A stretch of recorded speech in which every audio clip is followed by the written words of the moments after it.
그리스도인의 최고의 선이 무엇입니까? 그것은 바로 예배라고 말할 수 있습니다. 이번 시간에는 예배란 무엇인지 생각해 보겠습니다. 먼저 예배란 무엇인지 어원을 통해서 한번 예배에 대해서 생각해 보겠습니다. 히브리어로 예배는 샤카, 허리를 굽힌다, 절한다라는 의미가 있습니다.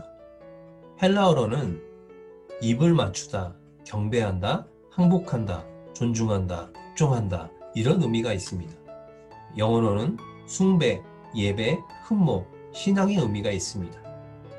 그리고 국어사전에서는 거룩하고 성스러운 대상에 대하여 존경하는 뜻을 가지고 절을 함. 이것이 어원을 통해서 본 예배의 뜻입니다. 우리 개신교에서는 성경을 읽고 기도와 찬송으로 하나님에 대한 존경과 숭배를 나타내는 의식이 예배입니다. 그러므로 예배는 자신이 가지고 있는 그 믿음에 대한 표현이며 또 예배는 우리의 신앙이 되며 예배는 복종과 경배와 존경과 숭배 이 모든 가치를 그분께 드리는 것이 예배입니다. 그런데 우리는 예배에 대해서 조금 오해를 할 때가 있습니다. 예배를 드릴 때 주의할 점은 예배는 쇼가 아니라는 것입니다. 과거에 이런 말이 있었습니다. 예배 보러 가자. 그런데 여러분, 예배는 쇼가 아닙니다. 예배는 구경하는 것이 아닙니다. 예배는 출석하는 것이 아닙니다. 예배는 하나님을 높이고 자신을 드리는 것입니다. 우리가 주일에 예배를 참석했다고, 목사님 말씀을 들었다고 우리는 예배를 드린 것이 아닙니다. 예배는 하나님을 높이고 자신이 하나님께 경배와 복종과 숭배와 존경을 하나님께 드리는 것이 예배입니다. 이렇게 하나님께 드리는 것이 없다면 예배라고 우리는 말할 수 없습니다. 그리고 예배의 대상에 대해 바른 인식을 가지고 드려야 됩니다. 여호와 하나님이 어떤 분이신지, 내 예배를 받으시는 분이 어떤 분이신지 우리는 바로 알고 하나님께 드려야 된다는 것입니다. 하나님을 알지 못하고 드려지는 예배는 그저 우상 숭배와 같은 의미 없는 그런 의식일 뿐입니다. 그 결과 우리에게 아무런 유익이 없습니다. 하나님은 어떤 예배를 받으실까요? 창세기 4장에서 하나님께서 아벨의 제사를 받으시고 가인의 제사를 받지 않으셨습니다. 하나님께서 받으시는 예배가 있고 받지 않는 예배가 있다는 것을 알 수 있습니다. 하나님은 어떤 예배를 받으십니까? 예수님은 요한복음 4장 23절과 24절에서 이렇게 말씀해 주셨습니다. 아버지께 참되게 예배하는 자들은 영과 진리로 예배할 때가 오나니 곧 이때라. 아버지께서는 자기에게 이렇게 예배하는 자들을 찾으시니라. 하나님은 영이시니 예배하는 자가 영과 진리로 예배할지니라. 하나님이 받으시는 예배는 영과 진리로 드려지는 예배입니다. 영과 진리로 드려지는 예배. 영으로 드린다는 것은 성령으로 드리는 것을 말씀합니다. 요한복음 14장 26절과 요한복음 16장 13절 14절에서 성령님은 우리를 진리로 인도해 주신 분이라고 말씀해 주고 있습니다. 진리의 성령님은 하나님 말씀을 가르치고 생각나게 해주심으로 우리를 진리로 인도해 주십니다. 영으로 드리는 예배는 나의 생각과 나의 뜻으로 드리는 예배가 아니라 성령님의 인도하심으로 드리는 예배를 말합니다. 진리는 진짜입니다. 진리는 하나님의 말씀입니다. 진리는 예수 그리스도입니다. 참된 구원과 하나님의 뜻이 예수 그리스도 안에 있기 때문입니다. 참된 진리 되시는 예수 그리스도를 통해서 드리는 예배를 하나님은 받으십니다. 하나님은 영이시니 예배하는 자는 영과 진리로 드려야 합니다. 그러므로 교회학교는 학생들이 참석하고 출석하는 것으로 만족하지 않고 학생들이 영과 진리로 하나님께서 받으시는 예배를 드릴 수 있도록 인도해야 될 것입니다. 그래서 마지막으로 구약의 제사법을 통해서 예배의 방법과 자세에 대해서 생각해 보겠습니다. 과거의 제사는 죄의 해결과 하나님을 경외하는 방법으로 주셨습니다.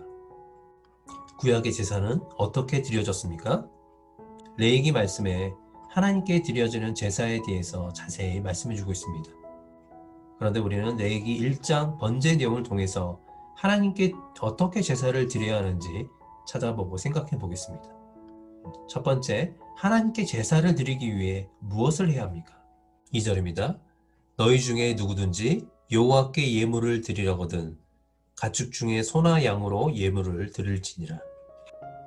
첫 번째는 제물을 선택해야 합니다. 여기에 있는 소, 양, 염소, 비둘기는 하나님께 제사 드려지는 제물입니다. 여러분은 어떤 제물을 가지고 하나님께 예배를 드리고 싶습니까? 소입니까? 양입니까? 염소입니까? 아니면 비둘기입니까? 소는 족장이나 부한 사람이 드리는 제물이고, 양이나 염소는 평민들이 드리는 제물이고, 비둘기는 가난한 사람들이 하나님께 드리는 제물입니다. 만약 비둘기도 드리기 어려운 사람은 고운 에바가루를 가지고 드릴 수 있도록 허락해 주셨습니다. 이렇게 하나님은 자신의 처지에 따라 모든 사람이 하나님께 예배할 수 있도록 허락해 주셨습니다.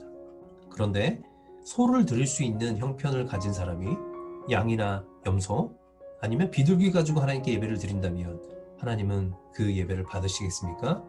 하나님은 받지 않으실 것입니다. 이렇게 제물을 선택할 때도 믿음이 필요했고 하나님을 경배하는 그런 자세가 있어야 한다는 것입니다. 계속해서 제사에 대해서 생각해 보겠습니다. 3절에서 예물을 소로 했기 때문에 소를 가지고 제사하는 방법을 계속 공부해 보겠습니다. 제물로 선택한 소를 가지고 가장 먼저 무엇을 해야 합니까? 3절에서 해막문으로 가져오라고 말씀하고 있습니다. 해막문 앞으로 가져온 짐승은 이제 짐승이 아니라 제물이 됩니다.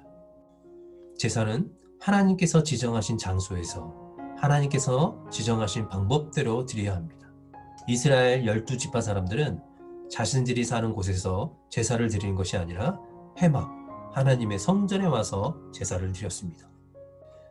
정해진 제물을 가지고 해막문 앞으로 가져가면 제사장들은 그 제물을 점검합니다. 제물에게 흠이 있는지 없는지. 만약 흠이 있으면 제물이 되지 못합니다. 구약의 제사에서는 흠 없는 제물을 선택하는 것부터 준비되어야 제사를 드릴 수 있었습니다. 이제 해막문 앞에서 검사를 마치면 무엇을 합니까? 제물에게 안수합니다. 누가 안수를 합니까? 많은 사람들이 제사장이 한다고 대답하십니다. 여기서 안수를 한다 하니까 우리가 축복 기도를 받는 거라고 생각하고 있어요. 그런데 여기서 안수는 축복 기도가 아닙니다. 죄를 고백하며 제물에게 자신의 죄를 전가하는 행위입니다. 4절에서 그는 번제물의 머리에 안수할지니 그는 누구입니까? 제사를 드리는 사람입니다. 제물에게 안수를 한 다음 무엇을 합니까? 이제 제물을 죽여야 합니다. 누가 제물을 죽입니까? 이 부분도 많은 사람들이 제사장이나 레인이 죽인다고 생각합니다. 그러나 제물을 죽이는 것도 제사를 드리는 사람이 해야 합니다. 5절에서 그는 여호와 앞에서 그 송아지를 잡을 것이요. 그리고 제물을 죽이는 방법은 그냥 죽이는 것이 아니라 그 제물의 피를 받기 위한 방법으로 제물을 잡아야 합니다. 제물을 죽인 다음 무엇을 합니까? 제물의 피를 제사장에게 가져다 줍니다. 그 제물의 피를 어떻게 합니까? 5절에서 아론의 자손 제사장들은 그 피를 가져다가 해막문 앞 제단 사방에 뿌릴 것이며, 피를 단 사면에 뿌리는 것은 제물의 생명을 제단에게 드려진 것을 의미합니다. 피 뿌림은 속죄의 완전성을 또 이야기합니다. 그 다음 무엇을 해야 합니까? 그 번제물의 가죽을 벗기고 각을 떠야 합니다. 이것은 누가 해야 합니까? 6절에서 그는 또 라고 말씀해 주고 있습니다. 제사 드리는 사람이 제물의 가죽을 벗기고 각을 떠야 합니다. 가죽을 벗기는 것이 쉬울까요? 발목부터 칼로 도려내서 가죽을 천천히 벗겨야 됩니다. 쉽지 않습니다. 각을 뜬다는 것은 그냥 토막 내는 것이 아닙니다. 여기 관절을 끊어내는 것입니다. 뼈가 상하지 않도록 관절 마디를 끊어내서 분리하는 것입니다. 그 다음 무엇을 합니까? 마지막으로 그 제물을 번제단에 놓고 태웁니다. 이 일은 제사장들이 합니다. 제사장들은 그 각든 것을 제단의 불 위에 올려놓고 모든 것을 태워서 하나님께 드립니다. 이것이 제사입니다.